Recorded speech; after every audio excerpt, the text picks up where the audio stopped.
श्री कृष्ण भगवान कहते हैं कि हे अर्जुन, तुझ दोष दृष्टि भक्त के लिए मैं परम गोपनीय ज्ञान के रहस्य को कहूँगा, जिसको जानकर तू दुख रूप संसार से मुक्त हो जाएगा। यह ज्ञान सब विद्याओं का राजा था, सब गोपनीयों का भी राजा एवं अति पवित्र, उत्तम प्रत्यक्ष फल वाला और धर्मयुक्त है। साधन करने को बड़ा सुगम और अविनाशी है। इस तत्व ज्ञान रूप धर्म में श्रद्धा रहित पुरुष मेरे को न प्राप्त होकर मृत्यु रूप संसार चक्र में घूमते रहते हैं। मुझे सच्चिदानंद घन परमात्मा से सब जगत जल में जैसे बर्फ समाहित रहती है, उसी प्रकार से सब भूत मेरे अंतर्गत संकल्प के आधार स्थित हैं। वास्तव में मैं उनमें स्थित नहीं हूँ और वे सब भूत मेरे में नहीं हैं, किंतु मेरी योग माया और प्रभाव को देखकर कि भूतों को धारण पोषण करने वाला और भूतों को उत्पन्न करने वाला मेरा आत्मा वास्तव में भूतों में स्थित नहीं है।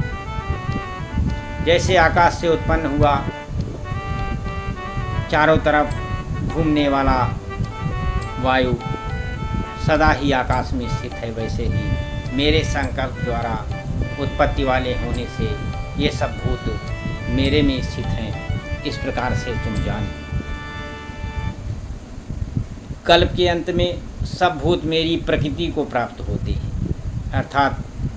प्रकृति में लय होते हैं और कल्प के आदि में उनको मैं फिर रखता हूँ। कैसे कि अपनी त्रिगुणमयी माया को अंगीकार करके स्वभाव के वश में परतंत्र हुए इस भूत समुदाय को बार बार उनके कर्मों के अनुसार रखता हूँ। उन कर्मों में आसक्ति रहित और उदासीन के सदस्य मुझ परमात्मा को कर्म नहीं बांधते। मुझ अधिष्ठाता के सकाश से ये माया चराचर सहित सर्व जगत को रखती है और इस ऊपर कहे हुए से ही ये संसार आवागमन रूप चक्र में घूमता है। इस प्रकार ऐसा होने पर भी संपूर्ण भूतों की महान ईश्वर रूप मेरे परम भाव को न जानने वाले मूढ़ लोग मनुष्य का शरीर धारण करने वाले मुझ परमात्मा को तुच्छ मानते हैं और अपनी योग माया से संसार के उद्धार के लिए मनुष्य रूप में विचरते हुए को साधारण मानव मानते हैं, जो कि वृथा आशा, वृथा कर्म और वृथा ज्ञान वाले अज्ञानी जन राक्षसों और असुरों के जैसे मोहित करने वाले तामसी स्वभाव को ही धारण किए हुए। परंतु हे कुंती पुत्र, दैवी प्रकृति को आश्रित हुए जो महात्मा जन हैं, वे मेरे को सब भूतों का सनातन कारण और नाश रहित अक्षर स्वरूप जानकर अनन्य मन से युक्त हुए निरंतर भक्ति।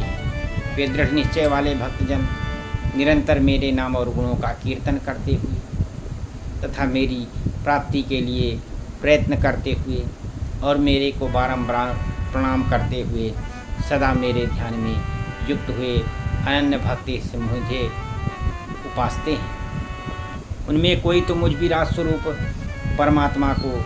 ज्ञान यज्ञ के द्वारा पूजते हैं और कुछ एकत्व भाव से, अर्थात जो कुछ है सब कुछ वास्तव ही है, इस भाव से पूजते हैं। दूसरे पृथकत्व भाव से, अर्थात स्वामी सेवक भाव से, और कोई को बहुत प्रकार से उपासते हैं, क्योंकि क्रतु अर्थात श्रोत कर्म मैं हूँ, यज्ञ अर्थात पंच महायज्ञादिक स्मार्थ कर्म मैं हूँ, सुधा अर्थात पितरों के निमित्त दिया जाने वाला अन्न मैं हूँ, औषधि अर्थात वनस्पतियाँ मैं हूँ, एवं मंत्र मैं हूँ, घृत मैं हूँ, अग्नि मैं हूँ और हवन रूप क्रिया भी मैं ही हूँ। हे अर्जुन, मैं ही इस संपूर्ण जगत का धारण करने वाला एवं कर्मों के फल को देने वाला तथा पिता माता और पितामह हूँ और जानने योग्य पवित्र ओंकार थारिक वेद, सामवेद और यजुर्वेद भी मैं ही हूँ। हे अर्जुन, प्राप्त होने योग्य तथा भरण पोषण करने वाला, सबका स्वामी, शुभाशुभ का देखने वाला, सबका वास स्थान और शरण लेने योग्य तथा प्रत्युपकार न चाहे करके हित करने वाला, उत्पत्ति प्रलय रूप तथा सबका आधार निधान और अविनाशी कारण भी मैं ही सूर्य रूप हुआ तपता हूँ तथा वर्षा को आकर्षण करता हूँ और बरसाता हूँ। और हे अर्जुन, मैं ही अमृत और मृत्यु एवं सत और असत भी सब कुछ मैं ही हूँ। परंतु जो तीनों वेदों में विधान किए हुए सकाम कर्मों को देने वाले और सोमरस को पीने वाले एवं पापों से पवित्र हुए पुरुष मेरे को यज्ञों के द्वारा पूज कर स्वर्ग की प्राप्ति को चाहते हैं, वे पुरुष अपने पुण्यों के फल रूप इंद्रलोक को प्राप्त होकर स्वर्ग में दिव्य देवताओं को भोगों को भोगते हैं। वे उस विशाल स्वर्गलोक को भोग कर पुण्य क्षीण होने पर मृत्युलोक को प्राप्त होते हैं। इस प्रकार स्वर्ग के साधन रूप तीनों वेदों में कहे हुए सकाम कर्म के शरण हुए और भोगों की कामना वाले पुरुष बारंबार जाने आने को ही प्राप्त होते हैं, अर्थात पुण्य के प्रभाव से स्वर्ग में जाते हैं और पुण्य क्षीण होने से मृत्युलोक में आते हैं। जो अनन्य भाव से मेरे में स्थित हुए भक्तजन मुझ परमेश्वर को निरंतर चिंतन करते हुए निष्काम भाव से भजते हैं, उन नित्य की भाव से मेरे में स्थित वालों पुरुषों का योगक्षेम मैं स्वयं प्राप्त कर देता। हे अर्जुन, यद्यप श्रद्धा से युक्त हुए जो सकामी भक्त दूसरों देवताओं को पूजते हैं वे भी मेरे को ही पूजते हैं, किंतु उनका वह पूजना आविद पूर्वक है, अर्थात अज्ञान पूर्वक है, क्योंकि संपूर्ण यज्ञों का भोक्ता और स्वामी ही मैं ही। परंतु वे मुझे अधियज्ञ स्वरूप परमेश्वर को तत्व से नहीं जानते, इसी से गिरते हैं, अर्थात पुनर्जन्म को प्राप्त होते हैं। कारण यही नियम है कि देवताओं को पूजने वाले देवताओं को प्राप्त होते हैं, भूतों को पूजने वाले भूतों को प्राप्त होते हैं, पितरों को पूजने वाले पितरों को प्राप्त होते हैं, और मेरे भक्त मेरे को ही प्राप्त होते हैं, इसीलिए मेरे भक्तों का पुनर्जन्म नहीं होता। हे अर्जुन, मेरे पूजन में सुगमता भी है कि पत्र पुष्प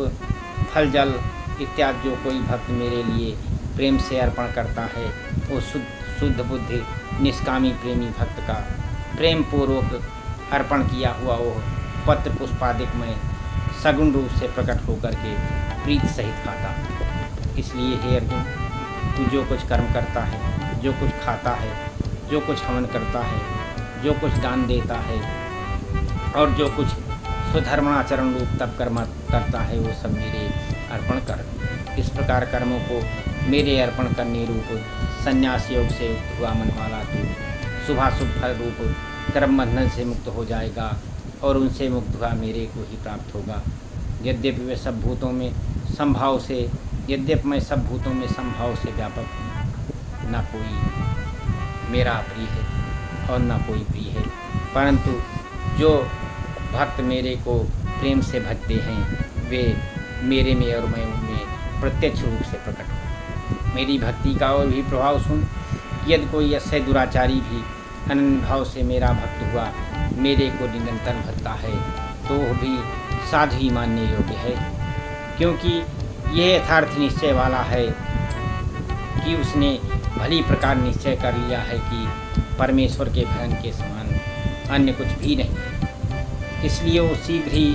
धर्मात्मा हो जाता है और सदा रहने वाली परम शांति को प्राप्त होता है। हे अर्जुन, तू निश्चय पूर्वक सत्य जान कि मेरा भक्त नष्ट नहीं होता, क्योंकि हे अर्जुन, स्त्री वैश्य और शूद्रादिक तथा पापी होने वाले जो भी कोई होंगे वे भी मेरे शरण होकर तो परम गति को ही प्राप्त होते हैं। फिर क्या कहना है कि पुण्यशील महात्मा जन तथा राजर्षि भक्तजन परम गति को प्राप्त होते हैं, इसलिए तू सुख रहित और क्षणभंगुर तथा इस मनुष्य शरीर को प्राप्त होकर निरंतर मेरा ही भजन कर। अर्थात मनुष्य शरीर बड़ा दुर्लभ है परंतु है नाशवान और सुख रहित, इसलिए काल का भरोसा न करके तथा अज्ञान से सुखरूप भासने वाले विषय भोगों में न फंसकर निरंतर मेरा ही भजन कर। केवल मुझ सच्चिदानंद घन वासुदेव परमात्मा में ही अनन्य प्रेम से नित्य निरंतर अचल मन वाला हो और मुझ परमेश्वर को ही श्रद्धा प्रेम सहित निष्काम भाव से नाम गुण नाम गुण और प्रभाव के श्रवण कीर्तन मनन और पठन पाठन द्वारा निरंतर भजने वाला हूँ तथा मुझे शंख चक्र गदा पद्म और किरीट कुंडल आदि भूषणों से युक्त पीताम्बर बनमाला और कौस्तुभ मणिधारी विष्णु का मन वाणी और शरीर के द्वारा सर्वस्व अर्पण करके अतिशय श्रद्धा भक्ति सहित और प्रेम से विह्वलतापूर्वक पूजन करने वाला और मुझ सरस्वतीमान विभूति बल ऐश्वर्य माधुर्य गंभीरता उदारता वात्सल्य और सुहृदयता आदि गुणों से संपन्न सबके आश्रय रूप वासुदेव को विनय भावपूर्वक भक्ति सहित साष्टांग दंडवत प्रणाम कर इस प्रकार मेरे शरण हुआ तू आत्मा को मेरे में एक ही भाव करके मेरे को ही प्राप्त होगा। इस प्रकार से यह गीता श्रीमद् भागवत गीता रूपी सदैव ब्रह्मता था योग शास्त्र विषय श्री कृष्ण और अर्जुन के संवाद में राज विद्याराज गुहयोग नामक नवा अध्याय। श्री कृष्ण गोविंद हरे मुरारे हे नाथ नारायण वा